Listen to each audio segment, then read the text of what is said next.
Good evening, aloha, natinadam. Welcome to today's series on the 25 days force majeure Christmas.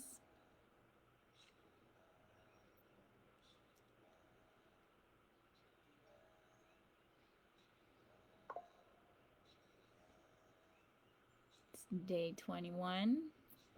What is freedom of speech? Well, before we get started, let's bring in communion or oneness. You're welcome to say the prayer of your tradition. I personally prefer silence.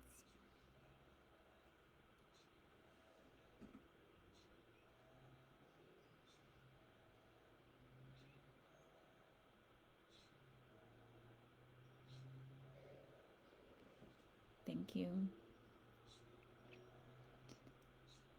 So everything is to do with liberty and freedom and where my feet actually are in a legitimate war zone.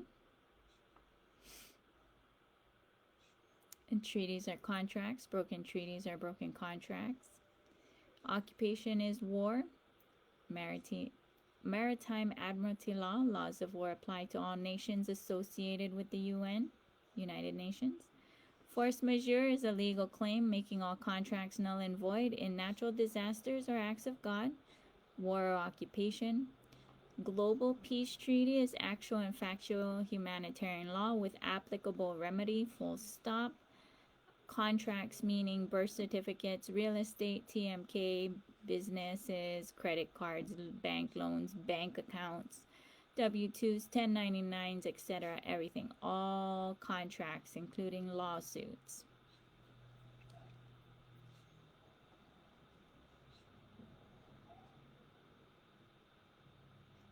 Who am I?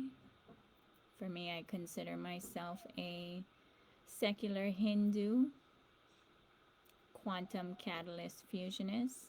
What do I stand for? Well, my first and last nerve is to empower with independence. Independent of self is true mother worship.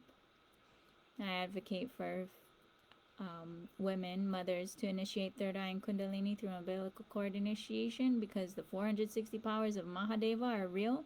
Hinduism is real.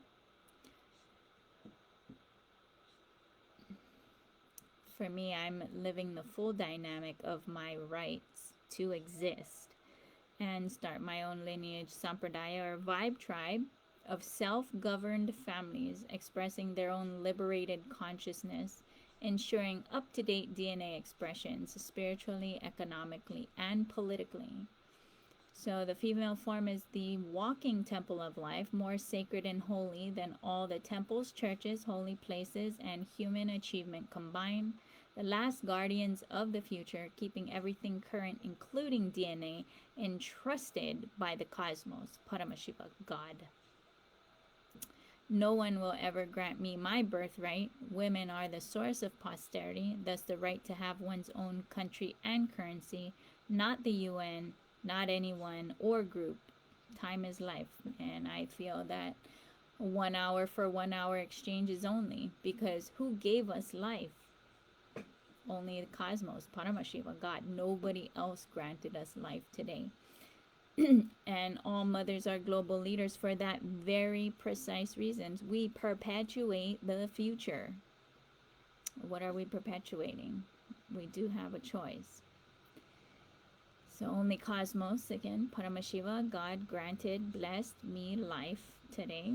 And I'm advocating for a moksha peace treaty, which is actually self-governed sovereignty, individual self-governed sovereignty, just like it was originally where families governed themselves.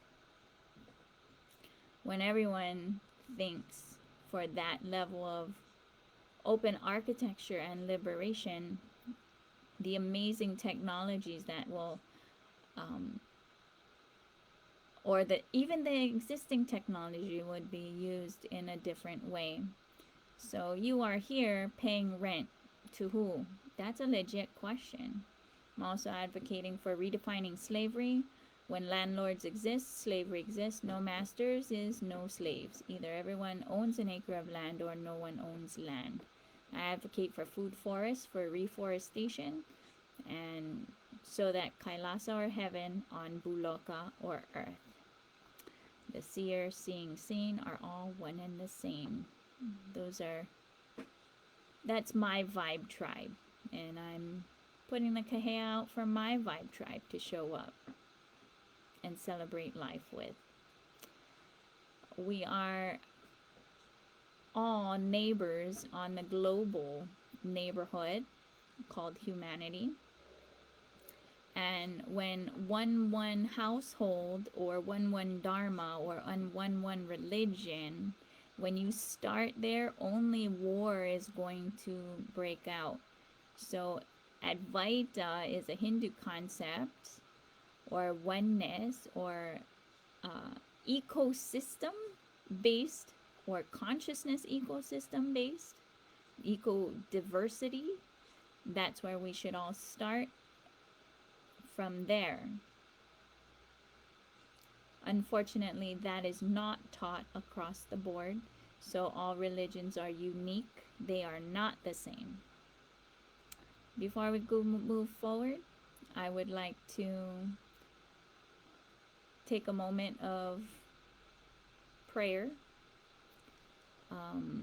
Not just prayer, but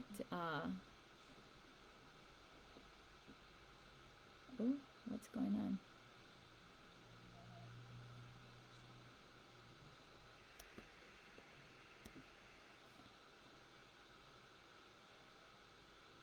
No, something happened.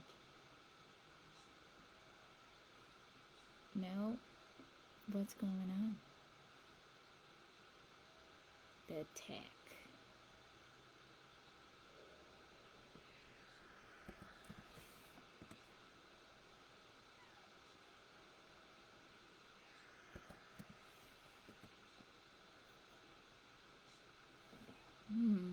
Interesting. What is going on here?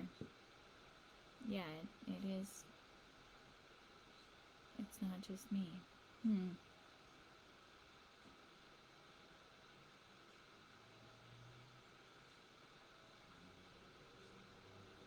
Interesting.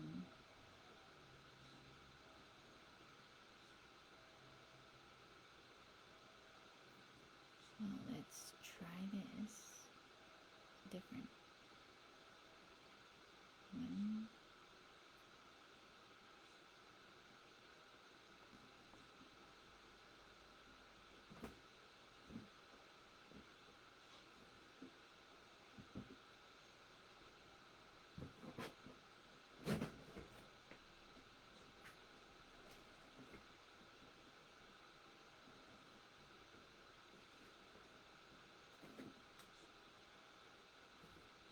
Okay. Now I can continue properly.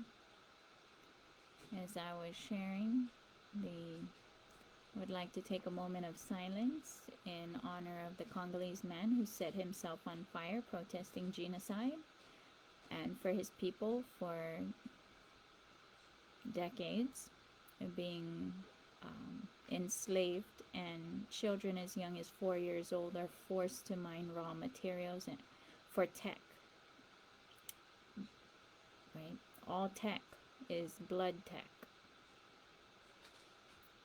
For me being able to be blessed to use this laptop and my gadgets to share and watch, or anything and everything to do with tech, we are in a huge debt of gratitude to these people, not just the people mining it, but the mothers possibly being raped, forced to have these children, which they probably take away at 4 years old for mining these.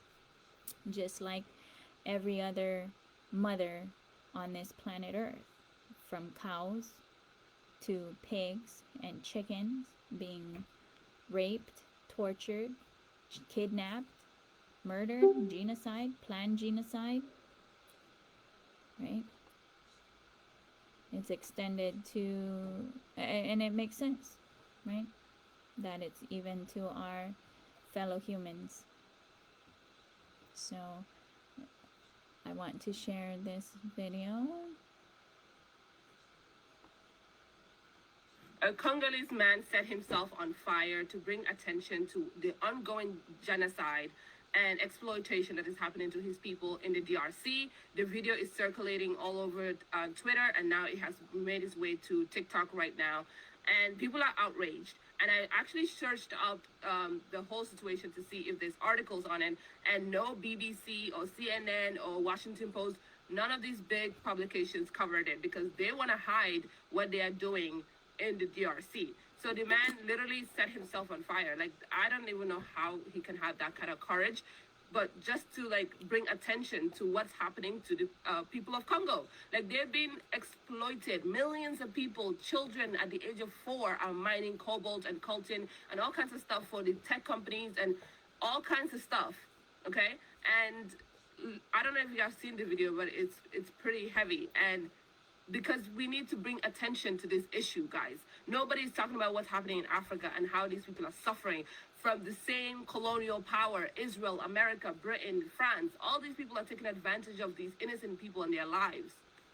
The conflict in the DRC is fueled by the competition for the rich natural resources of the region, such as gold, coltan, and cobalt, which are used in various industries and technologies. Literally, every big company, every tech company, the government, everyone is taking advantage of the Congolese people and their natural resource, which belongs to them, and they're not even profiting from it. They're being forced to mine it. First of all, do all the hard work, risk their lives, and then these people steal it from them and come and make billions of dollars worth of profit off of these people's lives.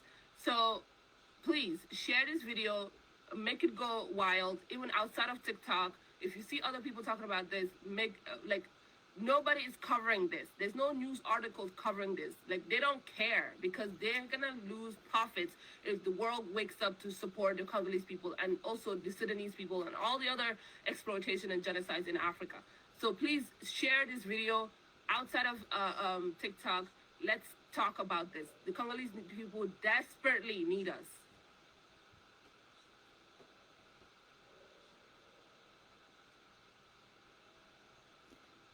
Right. Very desperate situation for someone to make the choice to set himself on fire. So that we could have these luxuries that we have. Computers, gadgets. Yeah, and some people are careless with their gadgets because they don't know that children as young as 4 are mining so that they could have it. It's a very, very, the global structure is very, very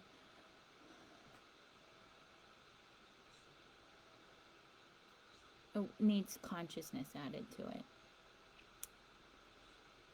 So heal your anxiety and depression by doing your spiritual genealogy. So I encourage everyone to do not just their physical genealogy, but your spiritual genealogy as well. It will be the most delicious, beautiful adventure into celebrating your life. And get your wheels out. So go roots, regain what was stolen from you, hidden from you by colonizers. So that's one of the things that I recommend people to do. And when you do that, you'll get to a point where you're like me, what is all this fighting for? Right? And basically it's just, and I know I'm not the only one who watched the movie Braveheart, and this is taken out of a scene when I was very young and I saw this movie. This scene in particular really stuck with me growing up, questioning. And so basically my answer for it is their grandpas fighting over whose family story is better and more legitimate. And my question is founded on what? Violence, posturing, threatening, imposed ignorance, theft, torture, caging, kidnap, rape, prostitution, science experimenting, torture, murder, genocide. How how does that really matter? Only to the guy waving around his crayon scribbles on the other side of the rock wall, crazy neighbor suffering from narcissism. It's essentially what it is.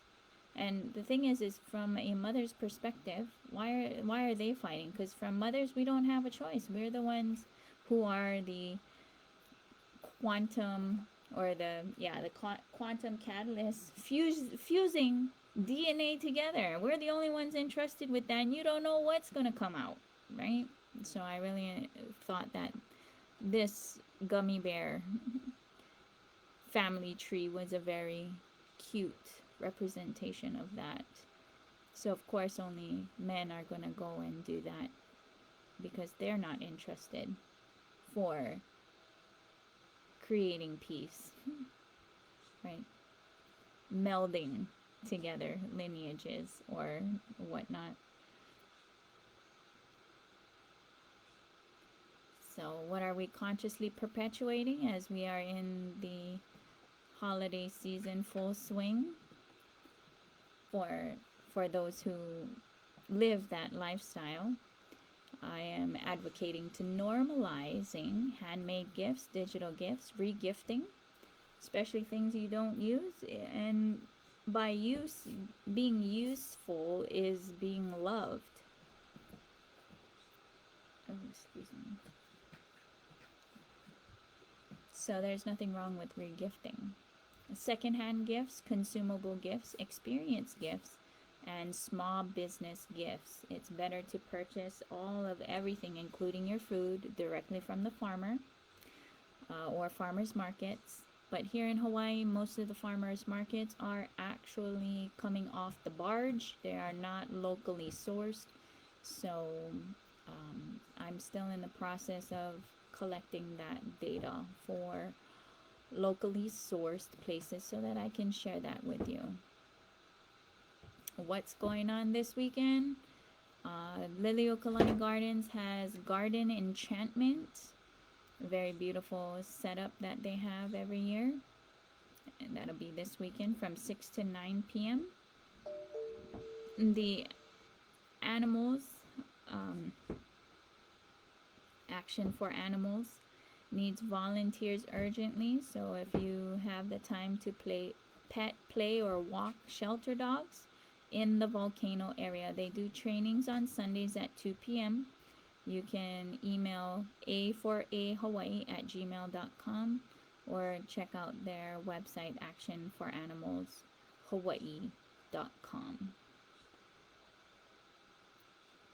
There is the Little Free Library debut at the Paneva Zoo Playground Pavilion at 11 a.m., bringing gently used books to the exchange, the first Hawaii Island public park debut. They also have a program to donate $22 to buy a carton of new books to give to Keiki for their monthly story time. everydayheroproject.org, Little Free Libraries, /Little Free Libraries. There's also the Puna Toy Exchange on December 23rd. You can drop off your donations at the Pahoa Smoothie Shack. The toy exchange will be at the Connection Point Church from 9 to 12 p.m. Now this is going to be on Saturday.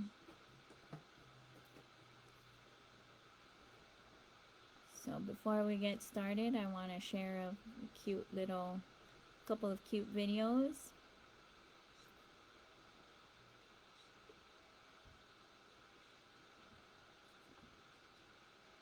It says, "It may seem impossible to you until you accomplish it."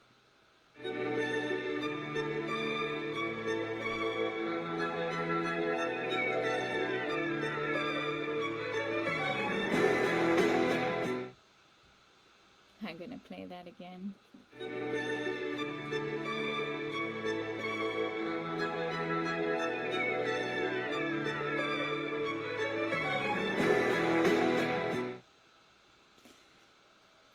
like this video because that's how my life literally seems all the time. That perfect, um, blessed life that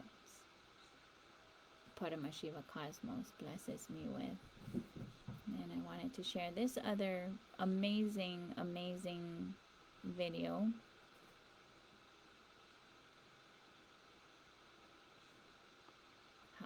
How things are possible. And it says the human urge to pet everything we see needs to be studied.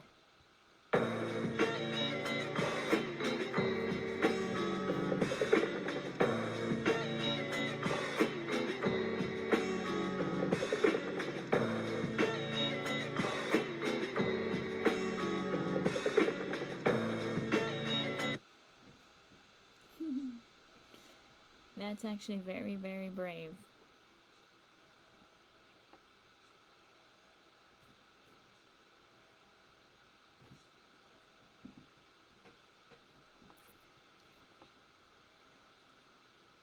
So here we go.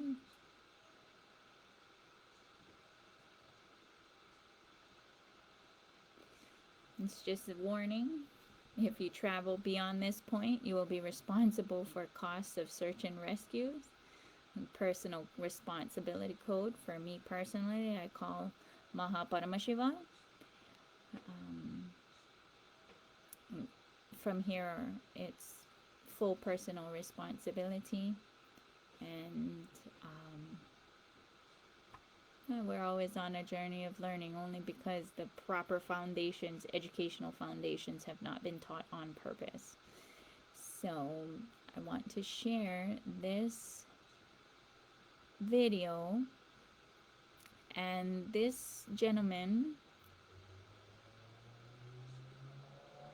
his name is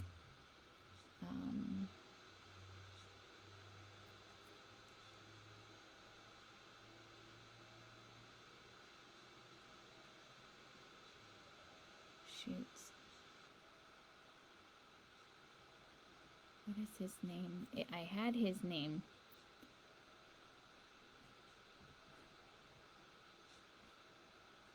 Hold on, let me see what his name is.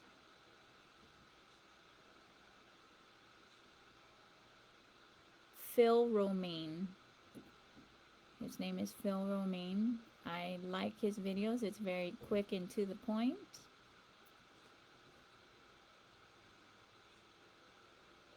Well, let me bring you up to speed. Folks, there are two bills that I want to put on your radar that are making their way through Congress. These bills are dealing with the United States withdrawing from certain globalist entities, like the United Nations and the World Health Organization. So the first one here is the WHO Withdrawal Act, H.R. 79.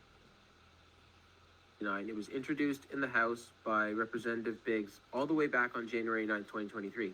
So it's just been introduced. Nothing else has happened since. So right here where it says contact your member, you can check out who your representative is and let them know that you're behind this bill and you want to get the ball rolling. This one was introduced on December 6th, H.R. 6645, to terminate membership by the United States in the United Nations. And Roy Chip put this one forward from Texas. And this is the second version of the bill, and it was introduced in the Senate. So one in the House, one in the Senate. Same thing, this one was by Mike Lee. These bills are in their very early stages, so there's no text, but again, you can contact your member and let them know you're behind it. The current directions that the United Nations and the WHO are headed in are increasingly at odds with the American Constitution and the whole notion of American freedoms. Two very quick examples, respectively, are how the United Nations just unveiled their plan to regulate social media platforms. The Guidelines for the Governance of Digital Platforms was the name of the plan. This is directly against freedom of speech. The WHO has the Pandemic Treaty, which they will be asking member states to sign on to starting in July of next year, 2024. This, in effect, would hand over a sovereign nation's powers to the WHO whenever they decide, or if they decide there's a pandemic that's happening.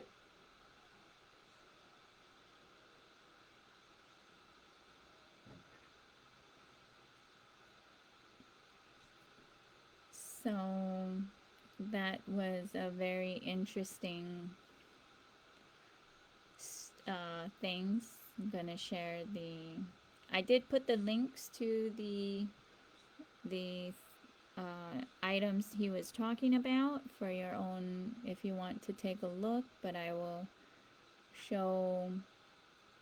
This is the HR 7 to withdraw from the World Health Organization. It's very cool because the way that he shows for him and how it's coming up on the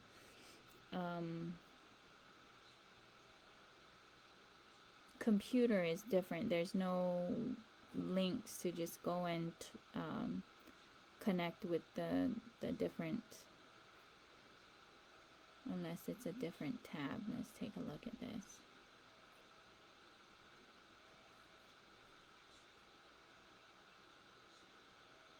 Oh, it's just introduced, that's why.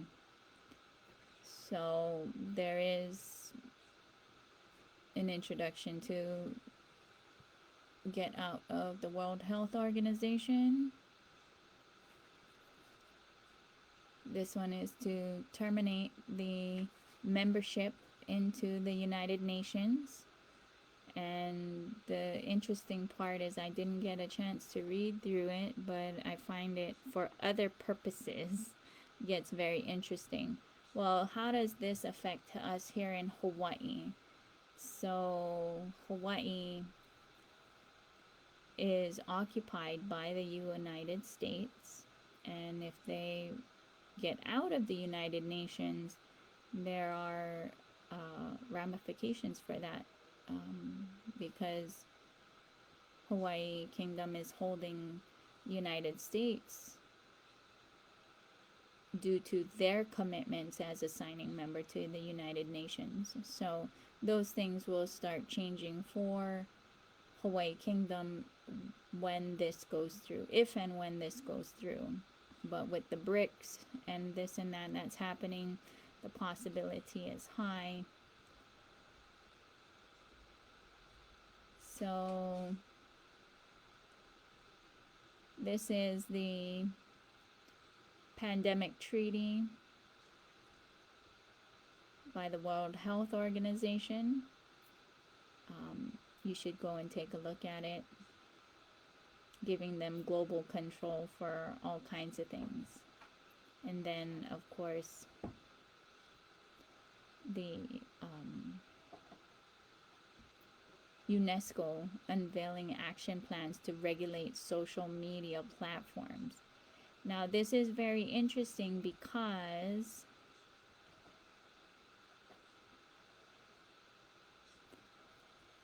I shared about Dr. Shiva last night and his swarm video.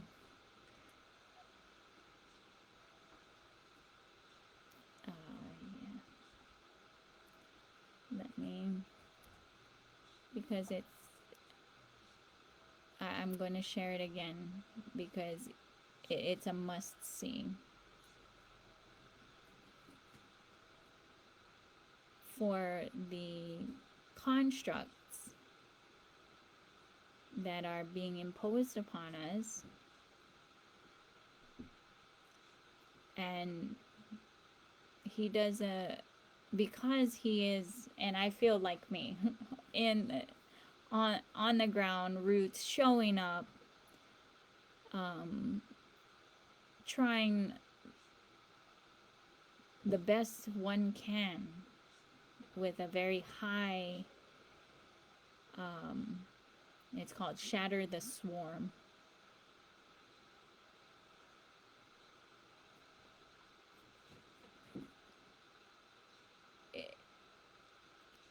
He's very detailed because he's had to, right? Manifesting the life that he's choosing to live. So I'm gonna share that video and another. Everyone, it's Dr. Shiva Ayyadurai. How a very small set of people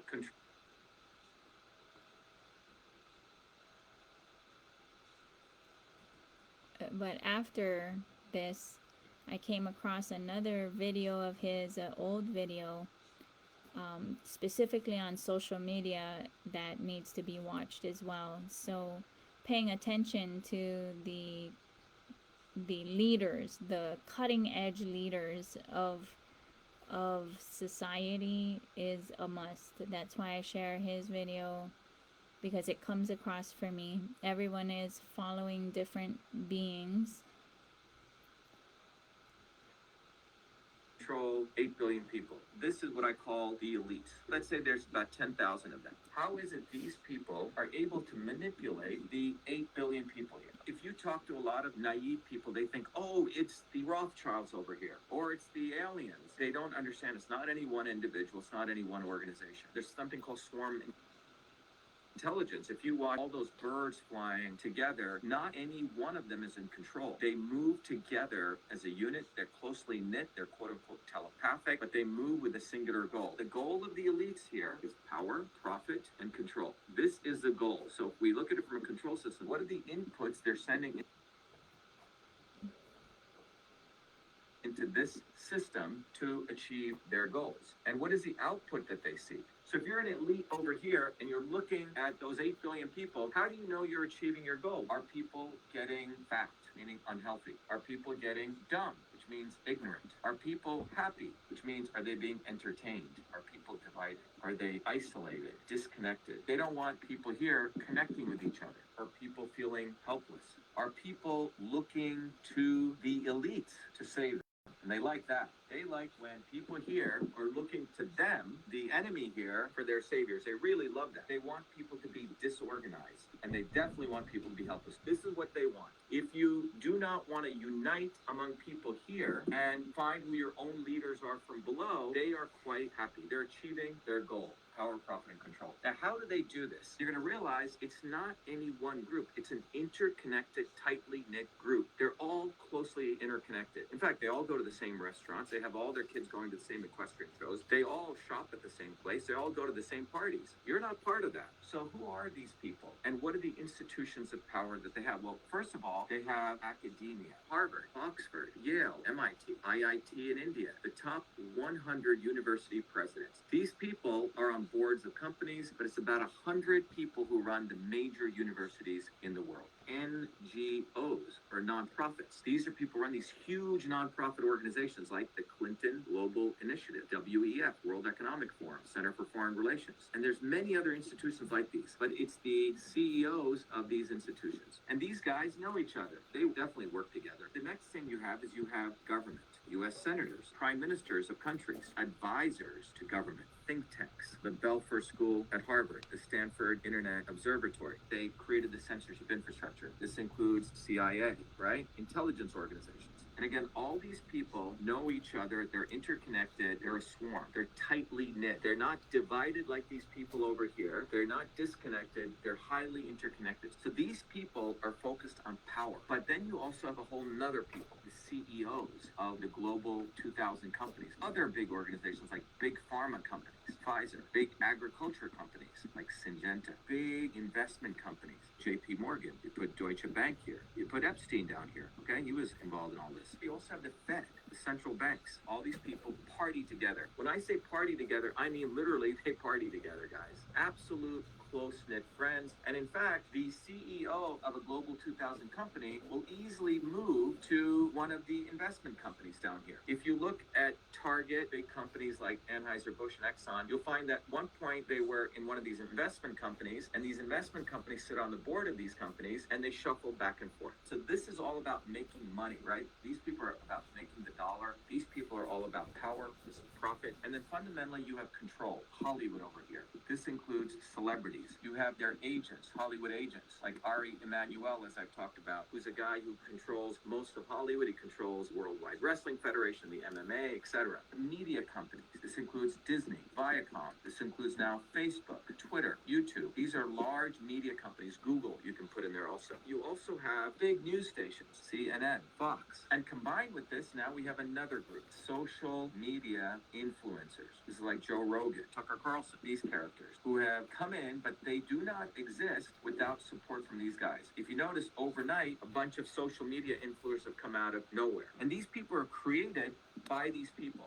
So when you look at this, the academics, the NGOs, the government, the think tanks, the investment companies, the Fed, the big pharma, the CEOs, the Hollywood celebrities, media, social media influencers, and the news companies, and you can even take the top 10 of each one of these, they all know each other, everyone. And in order to manipulate these people, they need front men to manipulate these people with policies. Is what comes out are policies. These are the inputs they put into the system, propaganda. They feed these people purposely, people who they tell them are going to save them, like the Elon Musks or Trump or the Kennedys. Now, who are the people part of the swarm that does that?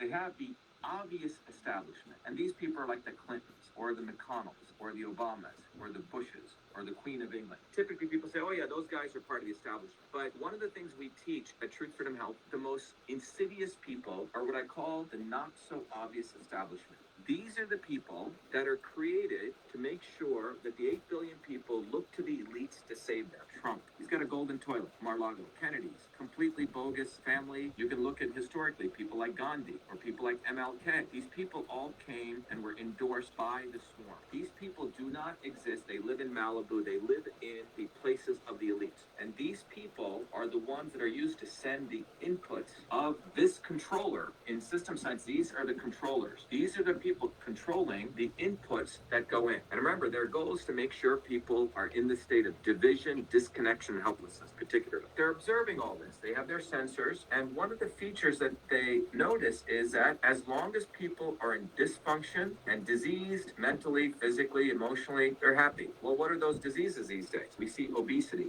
We see endocrine disruption, men with low testosterone, and people they would awaken to something that's going on from the decisions you made. So you call up your friend, Bud Light, he goes, hey, look, let's run a campaign. Let's normalize trans. Let's exploit a willing person to be exploited like this Dylan Mulvaney. Let's put them on as a poster boy for Bud Light, and let's push them out there because we want the attention to normalize a dysfunction. Because the goal is to make sure they don't lose their trillions over in Syngenta. They're willing to take $1 billion hit over here, but they want to save their trillions in Big Pharma and Big Ag because they're all part of the same family. They all do favors for each other. And then again, you would go do it at Target. You try to normalize it because you don't want people over here to understand the bigger picture. But you are interconnected. You could strike deals left and right. Let's do a marketing campaign in here. Let's normalize. Same thing if you can look at what's going on in obesity. All these pharma companies are making big money from obesity drugs, but there's movies on Netflix and Amazon promoting fat people as a norm. What's happening over here, you have people who are pro-fat and people who are anti-fat people. You have people pro-woke and anti-woke. And they don't care. So you have a bunch of these idiots writing books against woke companies and anti-woke companies. You have people creating apps, only shop at anti-woke companies, don't go to woke companies. But you guys understand that these guys don't give a damn? They're making money anyway. The investment bankers are going to make money from woke companies and anti-woke companies. But what's occurring here is people are being divided.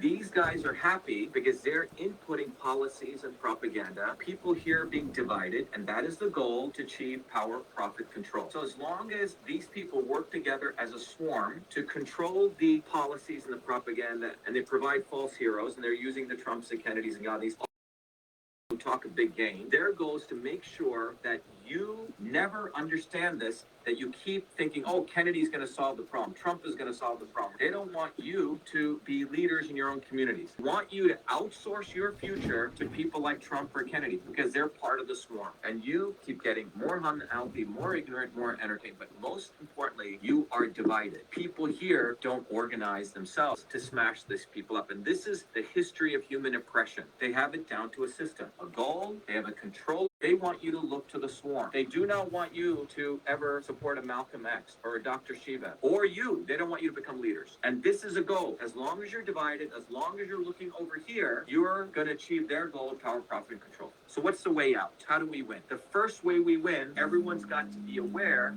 of the science of systems. Without this understanding, there are goals, there are controllers, there are systems, there are intelligences, there are dumb systems. You are never going to break out of this because you will think everything is, oh my God, we got to talk about aliens and UFOs and flat earth or this. All those may be interesting topics, but they don't come down to the fundamentals of understanding this. And the only way out of this is people here have got to understand the principles of system science. And the good news is you can learn this at Truth Freedom Health. So first of all, learn these principles at Truth Freedom Health. There's the only place. This is my gift to people. We've made it accessible to all your children. Any person who goes through the course, you can give it to your children. Anyone can learn this. But the goal is go to Truth Freedom Health and you will understand the science of systems. So we've created that weapon. And with this weapon, this is a hammer here, we have a way to smash this swarm. But without the understanding of this, without you understanding this system science, without you understanding the knowledge of systems, we have a whole program that we want to train you to be a leader. So we get connected. We're no longer helpless. We stop looking to these fools like Kennedy and Trump and all these other people, because where have they gotten us? They're part of the system to increase power, profit, and control. This is why a small set of people, the elites, to keep getting richer and richer off the backs of people. This is why these people are able to control you, because they make you disconnected and divided in a very, very systems way. This is the science of systems that they're using. There's about 10,000 people that learn this science. This is not accidental, everyone. What I'm here to tell you is once you understand the engineering physics here, we can smash these people and make a society where people are decentralized but connected. We're no longer divided, but we're united with the interests that we have to face their propaganda and destroy them and to no longer follow false heroes. And that's what this is about. Because the way we're going now, as I've talked about, those in power want to kill you. It's not a hyperbole. They want to kill you. The movement for Truth, Freedom, Health and our campaign for Sheba for President is about making sure you live long and prosper. And the only way to do it is you have to become aware of this, recognizing that there's a systems process. Fortunately, truthfreedomhealth.com exists. I wish I didn't have to go do this. In fact, our parents should have done this first. But anyway, Truth, Freedom, Health exists. Our campaign exists. So go to shebaforpresident.com, become a volunteer, become a warrior scholar at truthfreedomhealth.com. Every Thursdays at 11 a.m. and at 8 p.m. I do a open house, and we have our 8 p.m. town halls for our campaign. Please join them. You can RSVP at vasheba.com/orientation. The other important you can do where we start taking control of our lives, that you start supporting one of us. I'm one of you, leaders, bottoms up. I didn't grow up in a Kennedy compound. I didn't grow up with golden plate toilet seats. I grew up like you guys. And as a part of that, make sure that you share this video. Hit the share button. Make sure you retweet it. Make sure you click the notify. Make sure you put comments on, because you know that I've been exposing their false heroes, Elon Musk and the Kennedys and all their not so obvious establishment. So their retribution is to shadow ban me. My tweets used to get 500,000 views per day. Today, I'm lucky if I get 5,000 views per day. And then they put keywords if something starts going viral to stop that. So the way you can help is sign up as a volunteer so we get on the ground. The future is offline. I need you to go share these videos, get it out there, and become a Truth, Freedom, Health warrior. That's the ways you guys can help, contribute. Anyway, there you go. So anyway, I hope this is valuable. Be the light, ShebaForPresident.com, TruthFreedomHealth.com. Thank you, everyone. Be well. Be the light. Have a good night. Have a good morning, good afternoon, wherever you are.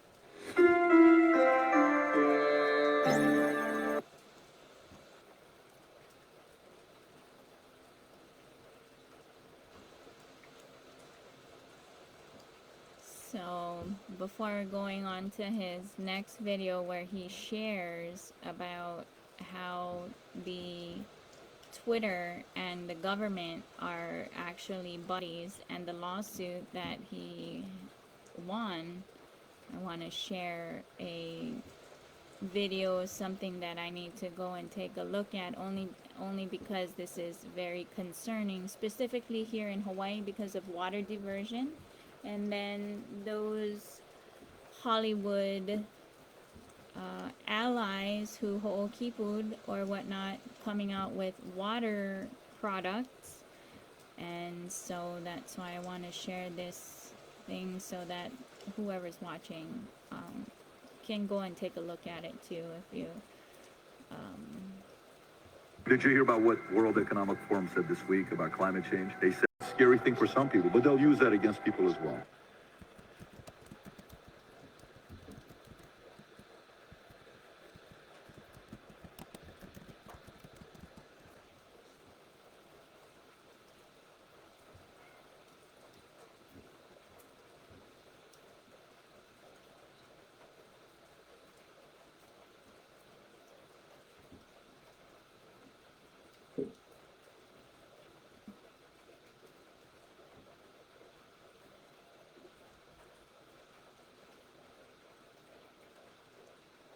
here is that website. supply 40% by 2030, experts warn. Well, if you're diverting water and bottling it, or not allowing, well, here in Hawaii anyway, not allowing it from Mauka to Makai, right, mountain to ocean, and allowing the natural course of the water, yeah, of course that. So it's all, to me, propaganda. But anyway,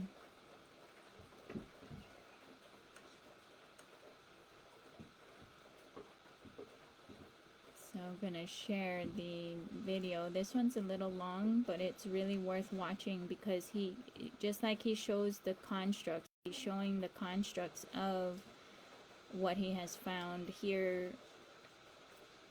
I'm not Hawaii, not in Hawaii Kingdom, but in America, continental U.S., of how the lawsuit that he won against Twitter, being when he was running for senator. Good evening, everyone. It's Dr. Shiva Ayyadurai. It is 6:30 p.m. It's going to be a very tight and condensed broadcast to bring all of you up to date on our historic lawsuit, but more importantly, what we've uncovered. And for the last 3 to 4 weeks, we were working on our revised second amended complaint, which is what the judge wanted by order.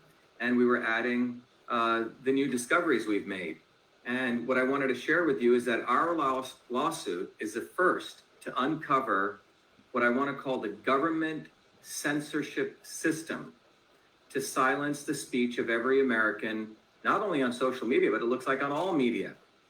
As many of you know, in September of 2020 is when we discovered this infrastructure first existed, because I was the first victim of it while I was running for United States Senate. And I'm going to read you portions of the lawsuit. And on October 30th, at our first hearing in federal court, we were the first ones to find out the first glimpses of this infrastructure that the government of the United States, starting the government of Massachusetts and others, have created a direct portal to social media companies like Twitter to silence speech silently, to launder censorship.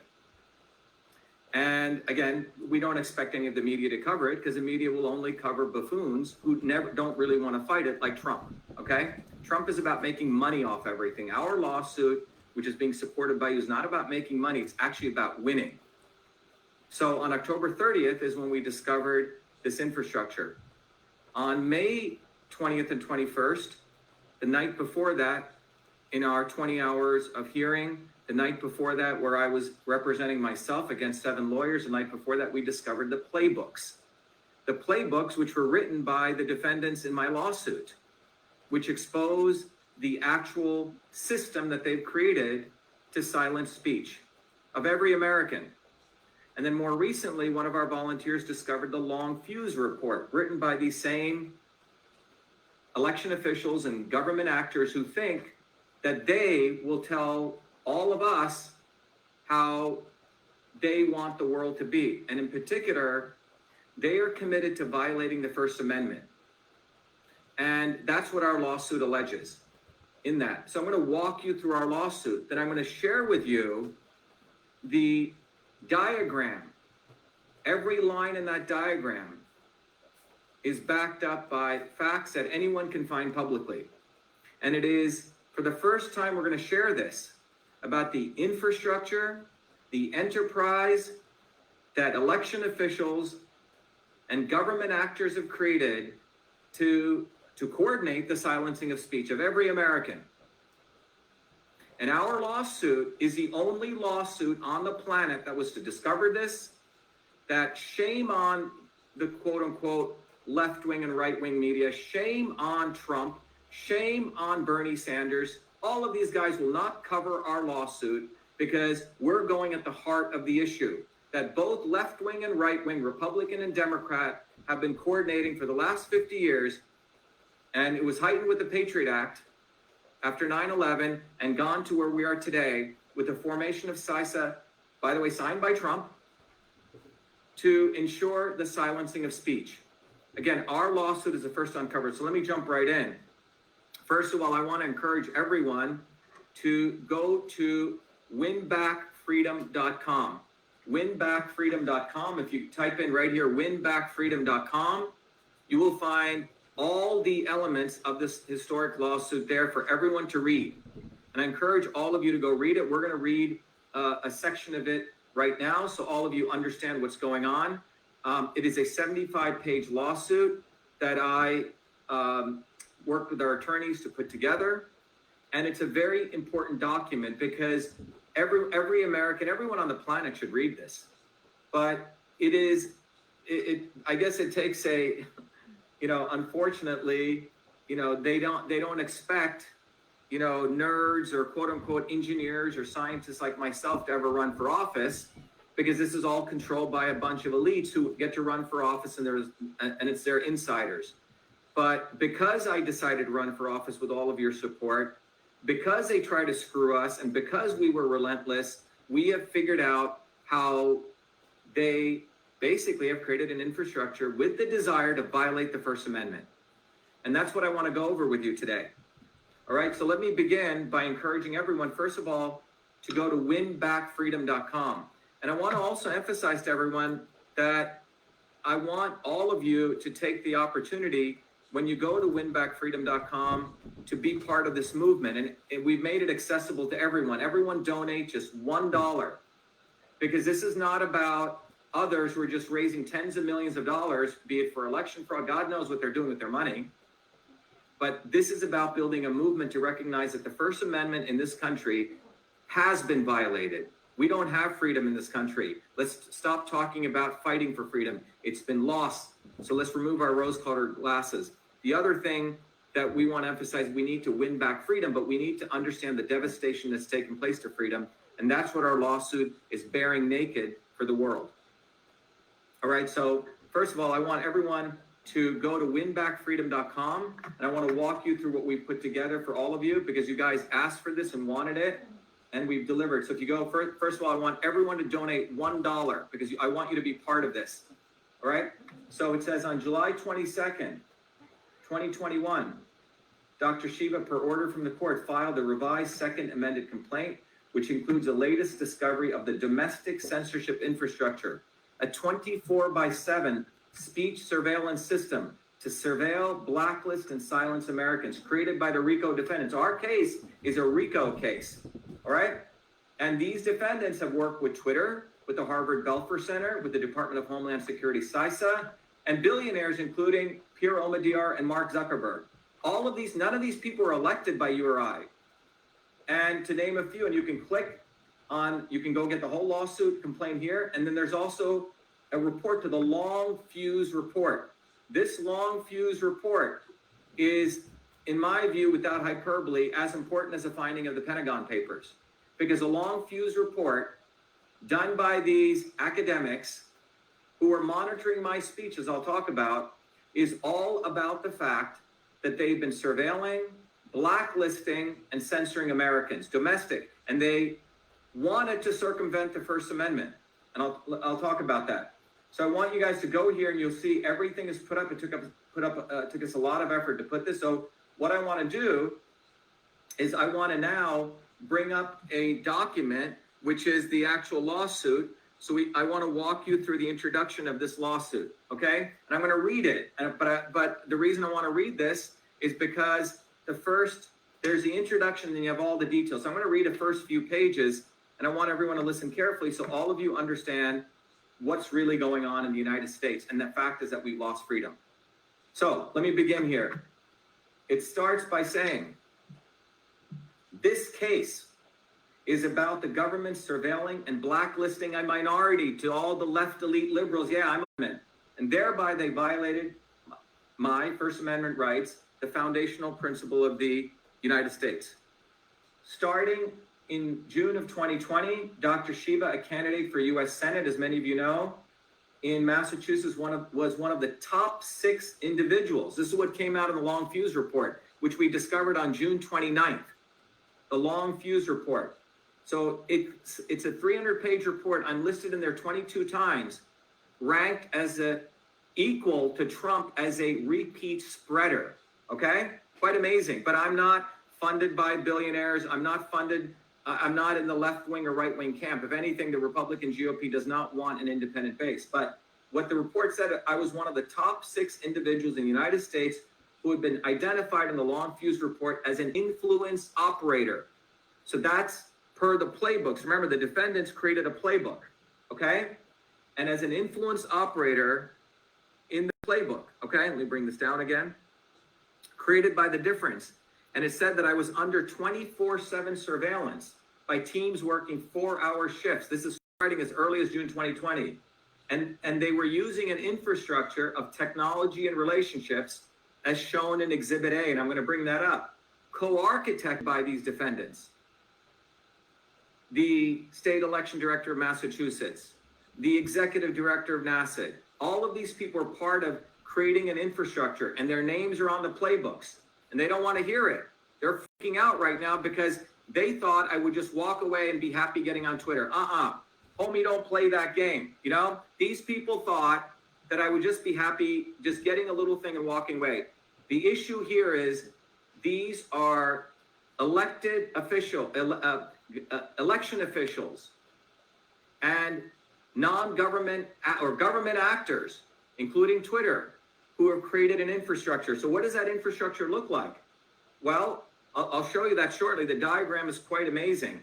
But before I go there, let me just continue reading this, okay?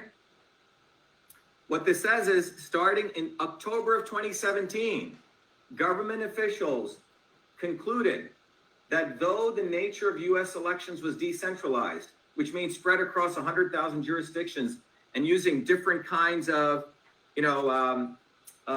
machines, diverse methods, paper and electronic. And they actually admitted the fact that we had all these different kinds of machines was actually the best way to do cyber hacking. Decentralization is good, they admit it. And this was at a March 21, 2018 U.S. Senate Intelligence Committee hearing. These are people like Amy Cohen. These are people like Eric Rosenbach. And they said, yeah, it's the decentralization is actually good. No one can hack it. But they said they needed to eliminate such decentralization because it was a hindrance to their desire to establish and use a centralized infrastructure with non-government allies. Can you go get the big report, Doug? To fill the gap between domestic government agencies who had no power to curtail speech and federal intelligence agencies who were forbidden from curtailing domestic speech in order to censor speech by surveilling, blacklisting, and silencing U.S. citizens domestically. You see, the First Amendment doesn't allow them to watch you or I and silence us. So in order to go around that, they created this infrastructure I'm going to show you, and thus allow government officials to violate the First Amendment. So what is that infrastructure? No, Doug, the book. Yeah. So Doug's going to bring the long fuse report. So let me explain what I'm just saying here. That what we discovered, as you know, is that in October 30th, 2020, in my own lawsuit, it was a government that contacted Twitter to shut me down. So just to give you the background, what happened in September? On September 24th, I released 4 email conversations on Twitter, which exposed the fact that the state election director and the Secretary of State, Massachusetts, delete ballot images, which is a violation of federal law. Now, they could have disagreed with me and, tweeted back at me, but that's not what they did. When I put the 4 emails exposing the state election director and her name on those emails, she contacted, through this enterprise, the executive director of the National Association of State Election Directors who use this infrastructure. They were all acting like Mickey the Duns. Oh, we don't know. Shiva just put out a tweet. No, they had created an infrastructure, which again, I'm going to show you shortly. Using that infrastructure, Twitter jumps when government calls because Twitter needs government. Why does Twitter need government? Well, Twitter needs Section 230. And when government calls, Twitter jumps. Otherwise, their stock valuation tanks if they lose Section 230. All right?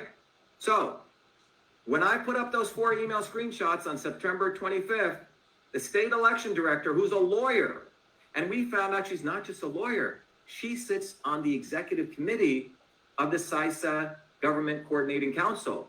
She, who has a degree in history, sits on the board of the MIT Data and Elections Council laboratory. She's also a member of the U.S. Election Assistance Commission. She's everywhere.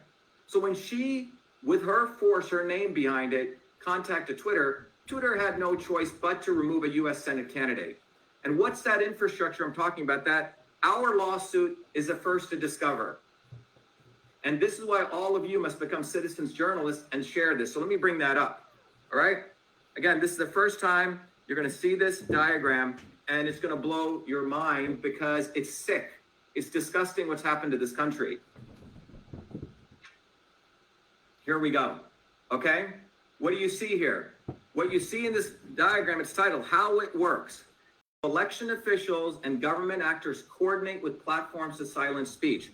I'm going to walk you through this. Well, here is this woman up here, Michelle Tassinari, who's a woman that had me taken off Twitter in the middle of my election campaign. 250,000 followers. That's how I raised $1 million. In the middle of my election campaign between September 25th, because of her, because she wanted to protect herself, as our lawsuit states. She wanted to make sure that she wouldn't suffer a custodial sentence. She used this entire infrastructure to shut down a U.S. Senate candidate between September 25th and November 4th. I was locked out, in and out. Our campaign of 3,000 volunteers, our incredible volunteers who busted their buns in stand-ups. And by the way, starting on September 4th, what was the slogan of our election campaign? Stop election fraud. We did 4 protests outside Tassinari and Galvin's office. And so, but when I shared those 4 email screenshots, she unleashed her infrastructure. I was a canary in the coal mine, everyone, that they tested their infrastructure because they're getting ready to go after members of Congress. So let's look at this. All right, so there is Miss Michelle Tassinari. Over here is her job. Her job as state election director is to coordinate elections in towns, certify voting machines. It's not to silence a U.S. Senate candidate. She did this because I was exposing her and her boss, Galvin. Well, look at this other job she has over here, all these other roles she has. She's a president of Manasseh. She's the advisory board member on the MIT Elections Data and Science Lab. She's on the executive committee of CISA. What is CISA? And everyone better learn what CISA is, because your dear old fellow, Donald Trump, who claims that he's for protecting us, he's the one who signed CISA into law. CISA is an organization out of Department of Homeland Security, which has been given so much power to watch over, to look, surveil, and blacklist all of us. They have created this complete, connection with social media companies. All right. So what you see here in this diagram is that she's also on the executive committee of CISA. She's a member of the Council of State Governments. She's a member of the Bipartisan Policy Center. She's also the author of the playbook. There's 4 playbooks. The 2 foundational documents, Michelle Tassinari's name is there. She's not your average bare election director. She's more than that. She has high-level security clearance, as our lawsuit brings out. And she's a member of the U.S. So all the blue lines here, there's Tassinari, and she's a member of the Bipartisan Policy Center. And guess who funds that? Okay, well, it's funded by Pierre Omidyar, okay, a billionaire. All right, a nonprofit. None of these people are elected, by the way. You and I didn't elect any of these people, all right? So she's on there with these other election commissioners. She's over here with this fool, Charles Stewart, who's a professor at MIT. And Charles Stewart at MIT, he was the one, right when I exposed the fact Tassinari deleted ballot images and violated law, he did a nice quote to attack my credibility and say, oh, ballot images don't need to be preserved. Okay, that's what our lawsuit states, okay? And so why is a woman with a history degree on the MIT Elections Data and Science Lab? Does she really know anything about data analytics or science? All right. And so there's Tasnari over here. Over here, this is quite more powerful. Tasnari is on the executive committee of CISA, which is part of Homeland Security. She's on the Government Coordinating Council. Okay? And what you see here, she's on the board with all of these four people, or the executive committee. Maggie Oliver, who's the president of the National Association of State Secretaries of State, with Robert Kowalski, okay, who's the assistant director at CISA, with Ben Hovland, who also is a commissioner of the Elections Commission, okay, or Elections Assistance Commission. So Tasnari is pretty wired in. And over here, Tasnari shows up because she worked at the Belfer Center as an author of the playbook, as our lawsuit brings out, okay? But who's over at the Belfer Center? Well, look over here. We'll talk about Amy Cohen, but Robbie Mook, okay, Clinton's campaign. But this is bipartisan, everyone. Here's Tommy Hicks, who's a commissioner of the EAC, but here's Matt Rhodes, who was good buddies with Romney, and Matt Masterson, and this guy, Eric Rosenbach, okay, who was a former chief of staff of the Secretary of Defense, and he was a witness, and he's also the co-director of the Belfer Center, who believes that they are defending our democracy, okay? No one elected these people. These people hide in the back thinking they're so much better than you or I. And this guy Rosenbach went to the Intelligence Committee with Amy Cohen on the 21st, and you know what he said? He goes, federal government must oversee social media. The government must be over, and they're saying this all blatantly, everyone. Go look at the March 21st hearing. But when he gave the March 21st hearing, he was there with Cohen and John Kondos, okay, who was a former head of NAS. Now, all these three people are very, all together with Amy Cohen. Amy Cohen is the executive director of the National Association of State Election Directors, NASID, which is a force of 50 state election directors, a government actor. So on September 25th, when I put out that tweet, Tasnari contacted Cohen, and it's all in court testimony. She unleashed this infrastructure, and this is what I want everyone to understand. When you look at this infrastructure, what do you see here? What you see here is these people here and these folks here all believe that we need to stop misinformation, quote unquote, and quote unquote disinformation. Nowhere in their discourse is who the hell is deciding what's misinformation and disinformation.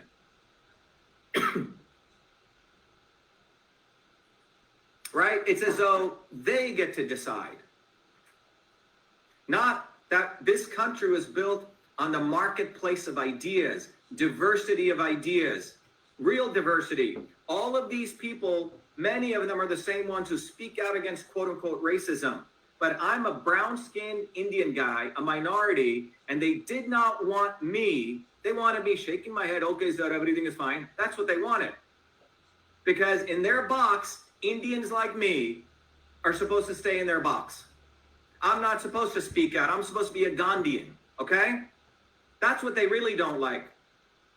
Because deep down in them, they do not want the diversity of ideas. And we have to understand the diversity of ideas is what leads to science and innovation. And that's what made America great. It's innovation, and it comes from all sorts of wild ideas in the open marketplace of ideas. These guys do not like that. In the Long Fuse report, which I recommend everyone gets, in the first pages of this report, it says that we need to figure out a way to go around the First Amendment because we can't silence domestic speech, but we must create. Let me read this to you. It says it right here, okay? It's quite amazing what this says. It says in this document that they need to create non-governmental entities to fill the gap, okay? This is what it says. It says U.S. elections are decentralized. Almost 100 state and local election officials are primarily responsible for the operation of elections. Dozens of federal agencies support this effort.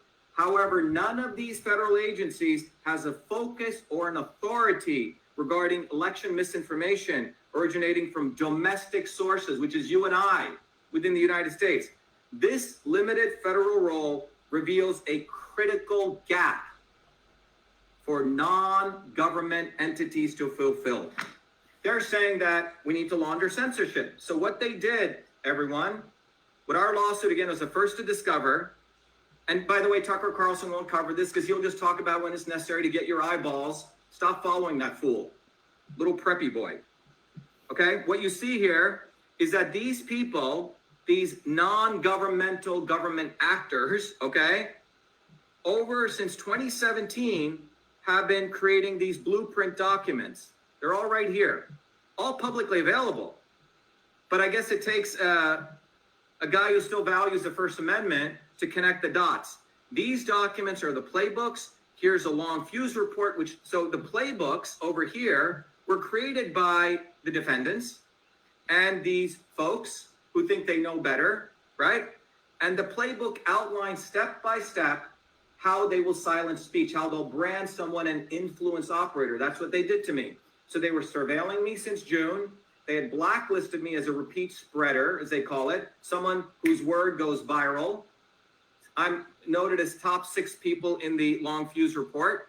And then what they've done is these documents are the blueprints to these groups, CISA out of Homeland Security, NASA and NAS, and the Department of State. And these groups, using those blueprints, have created, through a nonprofit, an infrastructure called the Election Infrastructure ISAC, brought to you by a nonprofit agency, which guess who funds that? Look over here, Pure Omidyar, okay? Through the Democracy Fund. So, and this organization works with the Partner Support Portal, and these people also work with a bunch of people over here at the Election Integrity Project over at Stanford. And in fact, one of those fellows in January of 2020, I noticed someone went on my Wikipedia page and said that Dr. Shiva is a pseudoscientist. Totally defamatory. Forget the fact I busted, for all those degrees, have published in Nature and Cell, but this fool, and we know his name because you can go look it up, Ashwin Ramaswamy, it's all facts. Okay, this fool who thinks he's, the nerd of the century, that he knows better than everyone else. Okay, this guy went on Wikipedia and said I'm a pseudoscientist. And at that time, on January of 2020, I was saying, wow, is this related to what's going on in my lawsuit? Well, guess what we found? This guy is one of the authors of the Long Fuse report, which was tracking me. So what they wanted to do was that's what they do, right? They want to make someone who brings out the truth, who's got all those MIT degrees and credentials, they have to unleash hell to destroy my credibility. So they use that guy. They use this guy, Charles Stewart. And Amy Cohen, by the way, let's talk about her. Amy Cohen, again, I don't know how she becomes an expert in cybersecurity. She's giving a talk at the Senate Intelligence Committee. She's also over here on the Global Cyber Alliance advisory member. And she works with all these people. One of the people she knows through this is the director at Associated Press, because he's also on here. And when I said, look, ballot images were deleted, guess who did the hit job on me? AP, Associated Press. Guess who gave an interview over there saying that ballot images don't need to be preserved? This guy, Charles Stewart. This is the enterprise that we're talking about.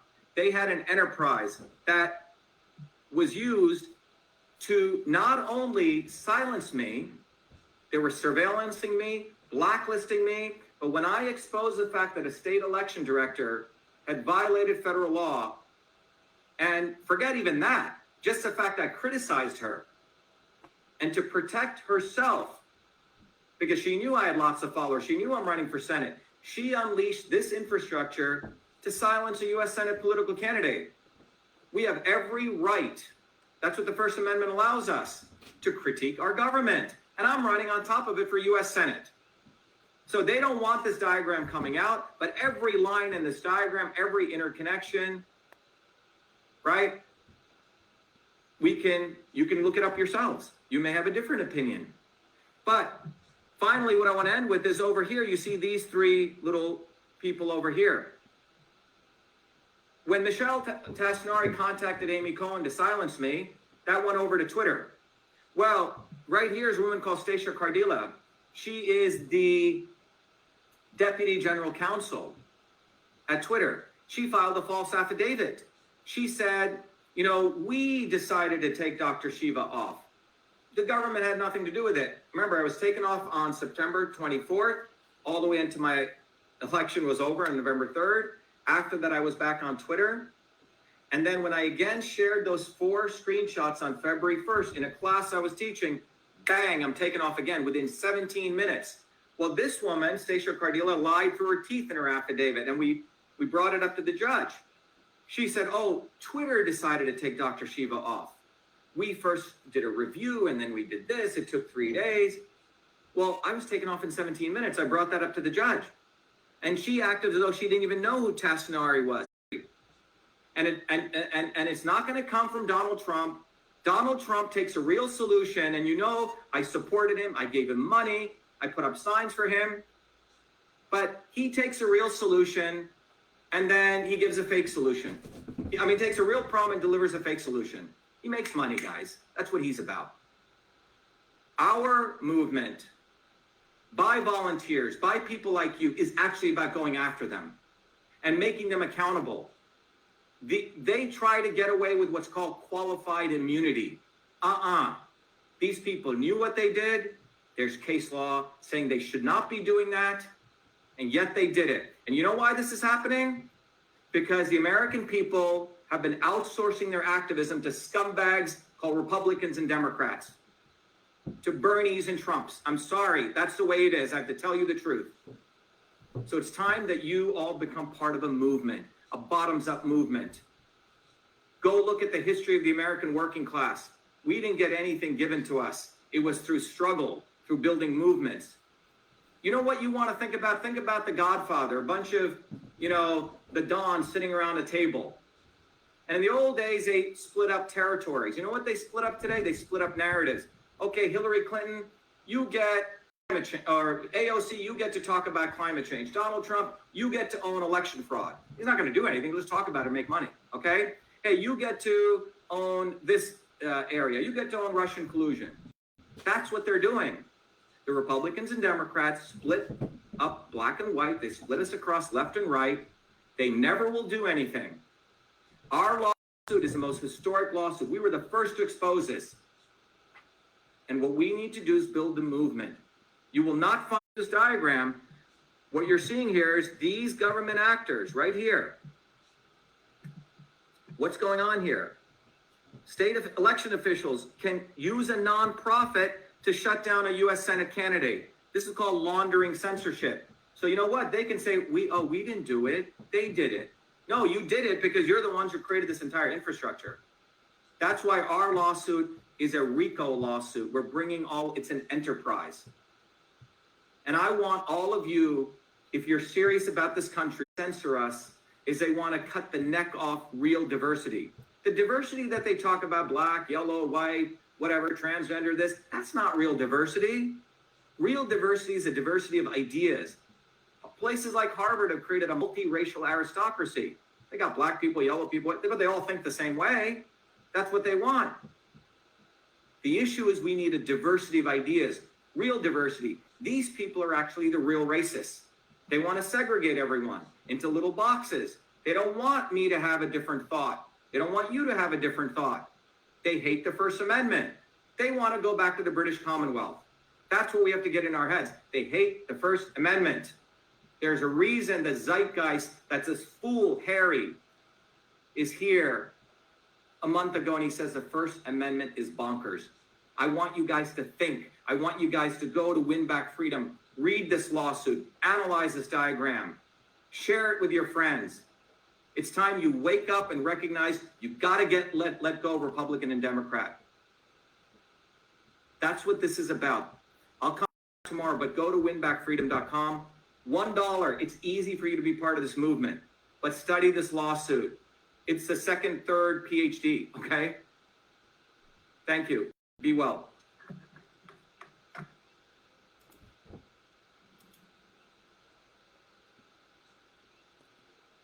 So very interesting truths coming out for those who actually fight for their rights. Similar for me, I have to figure out the social media because my content is getting erased because it's a little bit too precise. So I did look through his website and attended two of his, I forget what they call it, introduction town hall meetings or whatnot. He does have this truthfreedomhealth.com, an educational site for freedom warriors. It's really worth looking through. Just like both of his videos is very precise, and the other one I want to share, especially like when it comes to media and coordinated global media, it's Swamiji that goes through Bhagavan Nityananda Paramashivam, that goes through a lot of global media defamatory things. So Hindu music media houses, because of the level of activism, retract defamatory articles against SPH, Nityananda Paramashivam, and Kailasa. So following Swamiji and following who is doing the with Dr. Shiva, it was them just cutting him out and shutting him down. But with Swamiji, Bhagavan Nityananda Paramashivam, it's direct attacks, defamatory character attacks, right? Just very you begin to know, and it becomes interesting because at some point I do hope those just like how Dr. Shiva has connected the dots, hopefully Kailasa will come out with connecting the dots as well. So we'll see what happens.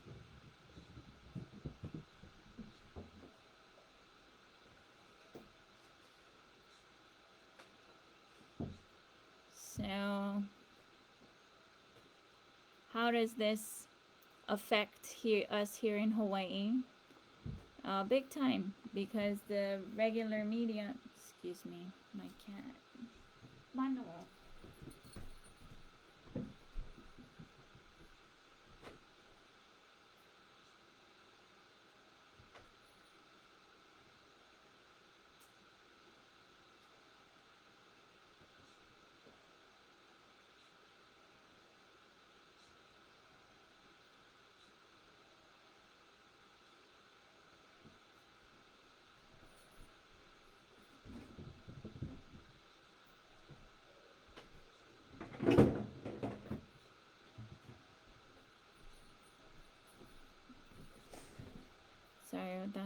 Sorry about that. My cat decided to pull down the curtain and pull out the tacks, and I don't want him to get hurt. So, anyway, where was I? Well, what does that have to do with Hawaii? Hawaii, none of the media is covering any of the actual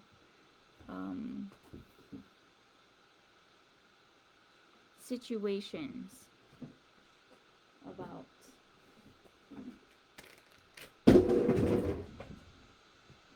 stop, don't, you're gonna get hurt, sweetie.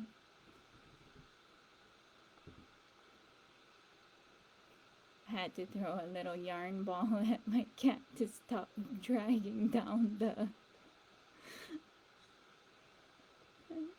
I don't want the pins flying and then deciding to play with that and then maybe even eat it. I gotta figure this out after this. So excitement in having cutie fuzz babies, and then concerns, right? All these things that happen with cutie babies that are growing. Okay. So here, none of the media houses are even covering force majeure or any of those things, because all of this affect everyone in Hawaii, because all contracts become null and void, right? So with that, even down to the court cases that are going through are not being followed, or any of those kind of things. Then my content. list. Content deleted as repercussions for things done. So basically, for a force majeure case, to also, if you're deciding to go with the force majeure and stand in that with full honor, one must also bring into the conversation is the U.S. Navy to have an immigration consulate and embassy for your nation. So it really doesn't matter what country you're from. You can use that as a legal argument, but that's the whole package deal of what needs to happen. So again, just everything is the colonizers running from their narcissistic abusers called Britain, right? The British and their taxation. And the British are winning, just not in the way that you think it is. Same as the history is not the past as you think it is. Still very much alive and well. So just as there's those hypocrisies in how they use treaties for bait and switch, only to create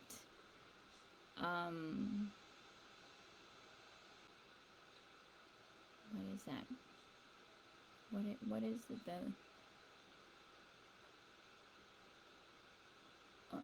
no, please don't.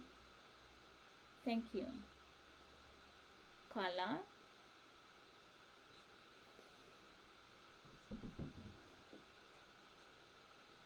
So now it's a party. It's coming down.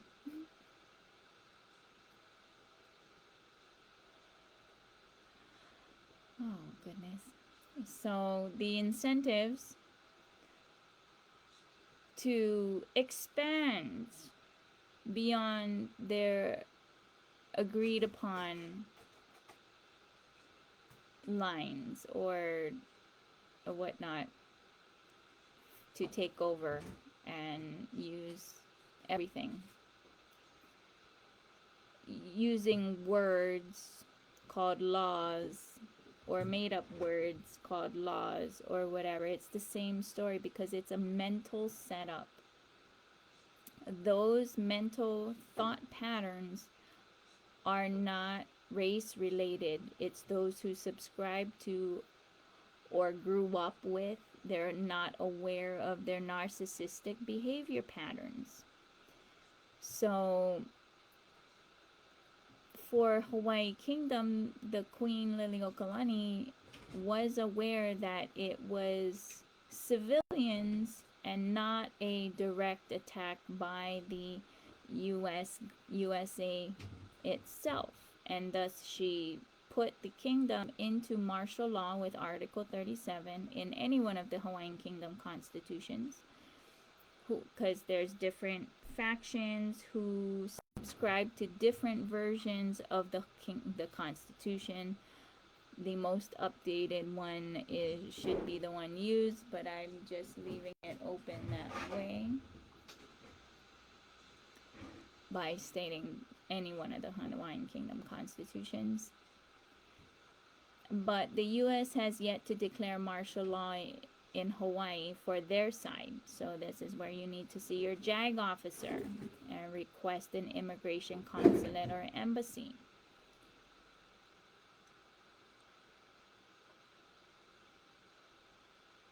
And it doesn't matter which country, if you're going to be using the force majeure for your any of your contracts, including lawsuits. So what I find really interesting is, and the question becomes, why is it that in the laws of war, the attacker or the occupier must administer the military government? That's a legit question. And for me, I believe that has to do with a lot of globalized agendas that have been executed since then. And it's, to me, it's more colonizers' agenda, hypocrisy, and dead-end laws, using treaties of friendship for bait and switch, right? So the thing is there's a lot of people who think that Hawaii is America when it's not, because when you really look at the history in the laws of war, acquisition of a country through the occupier or attacker's Congress is not a legal option. There is no treaty of annexation. So basically, if I decided to go and make friends, war is all of that is the same. People thinking that they can just go into someone's home and then just take it, just because they're using lethal force, escalating it up to war, and then considering that as heroes when they're not. You're perpetuating that kind of DNA. So this is where I'm saying, ladies, what are we perpetuating, right? What are we perpetuating? There's choices, and it's better to make the choices for peaceful solutions.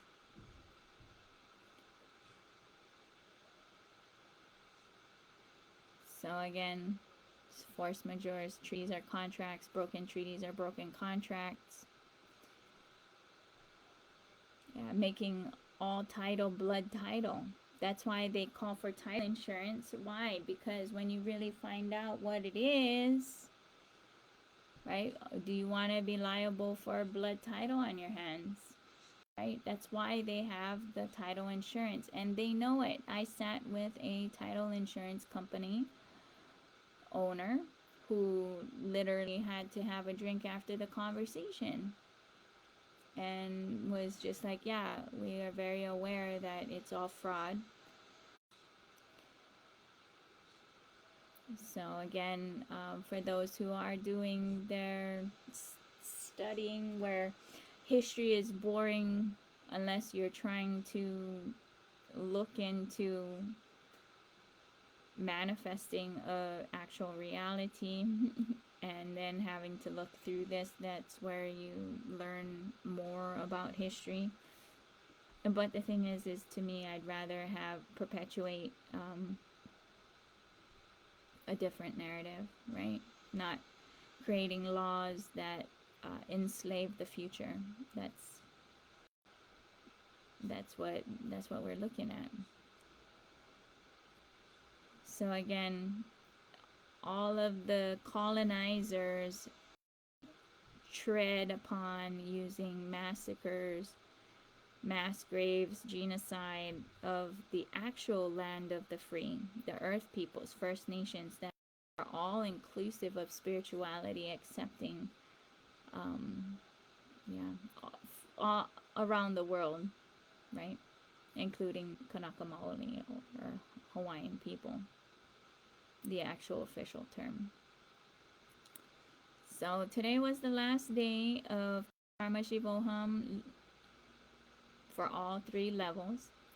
The next, because it's a 21-day retreat, spiritual retreat online, we had the darshan and the darshan of Bhagavan Paramashiva, Bhava Samadhi Darshan.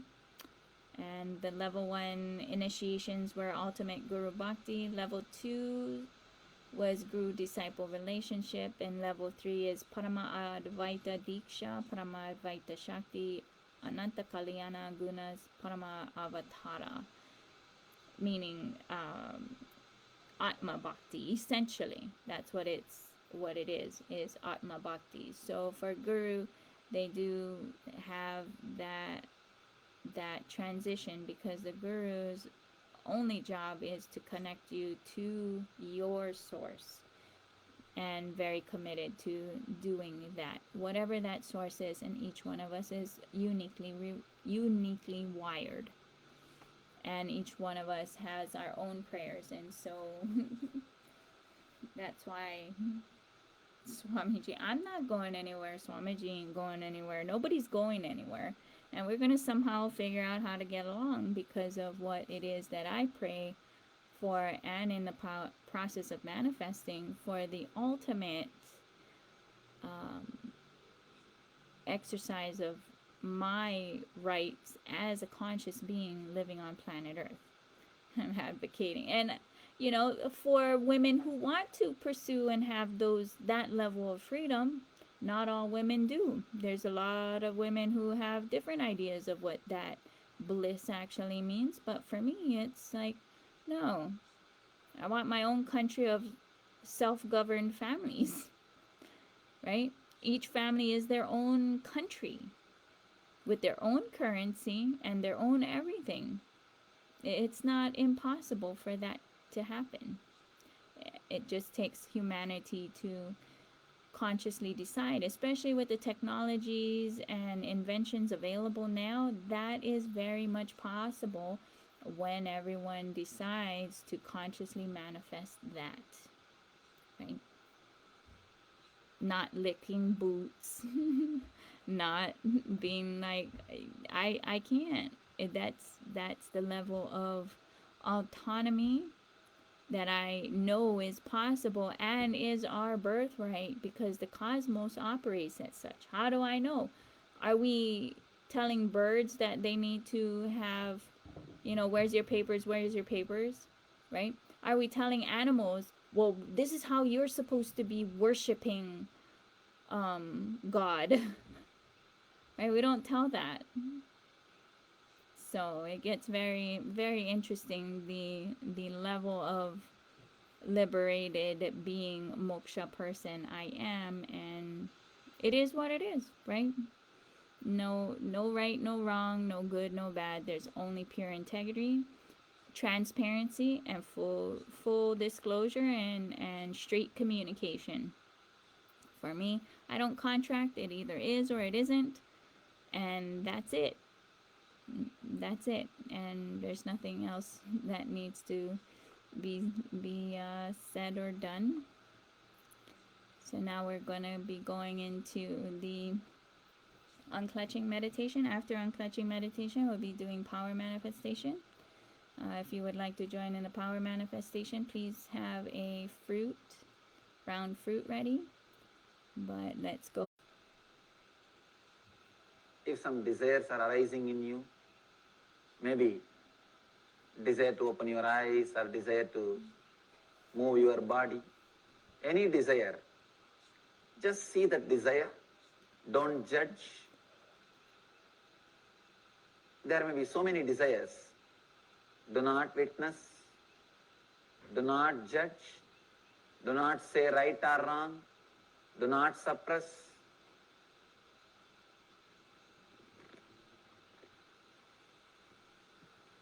Just see.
don't think your desire is right or wrong. Just see it.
Let all the desires arise in you. Don't suppress them. Don't judge them. Don't say they are right or wrong. Just let them happen.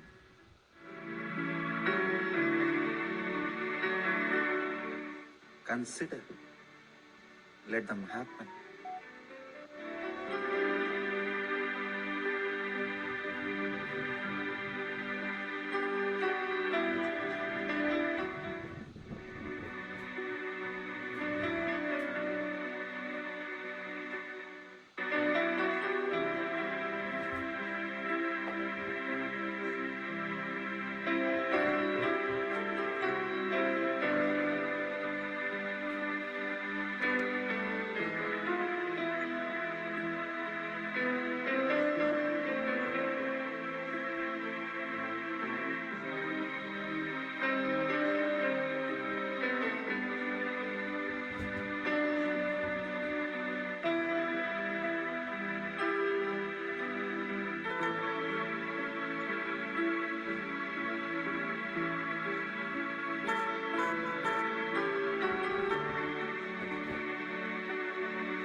suddenly, before even your mind recognizes, unclutch from all the desire and relax.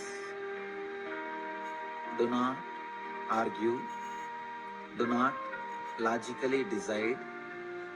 Do not decide based on right or wrong. Just unclutch from all the thoughts.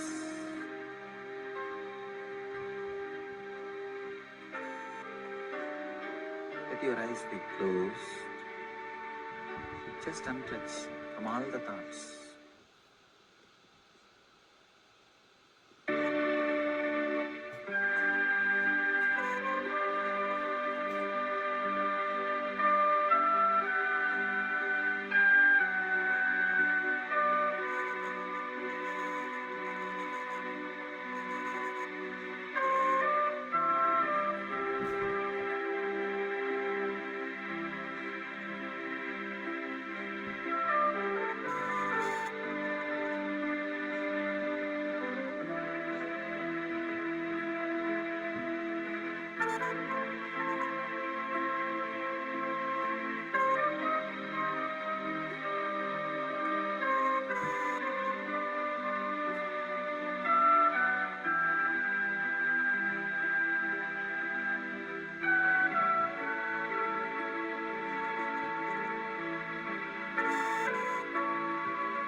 Anything comes up, just unclutch.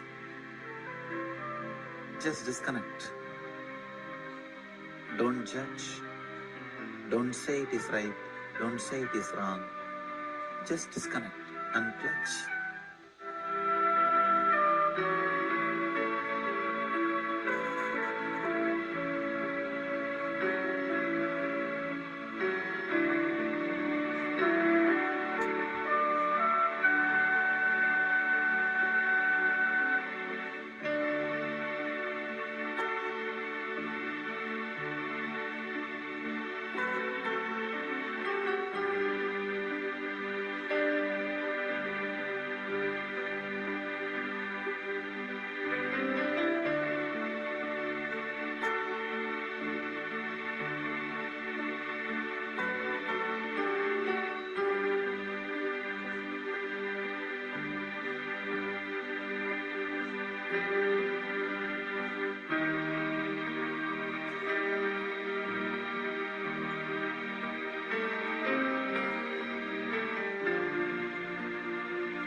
Nityanandam.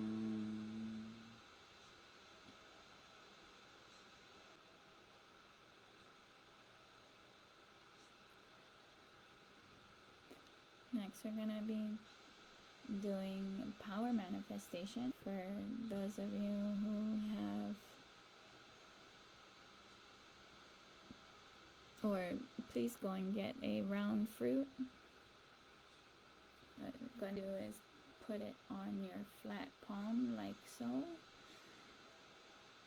Put your Ishtadevata or your Amakua, your creator, who you call upon as God, in your third eye or visualization. A prayer or wish in your heart. With the fruit on your palm, it's going to roll off. This is live or alive. Alive meaning pre-recorded or replayed. And just sit in restful awareness.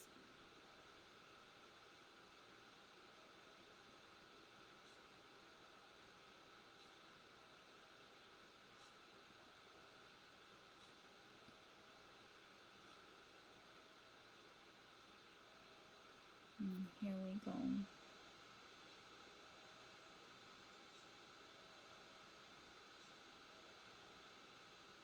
You want to start a business, but odds are you won't. Why? Just take a look at the numbers. 3 out of 5.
As Paramashiva, inhale and exhale deeply with 25 heads and 75 eyes and 50 hands. Visualize, meditate, connect with him. He is a living, alive being.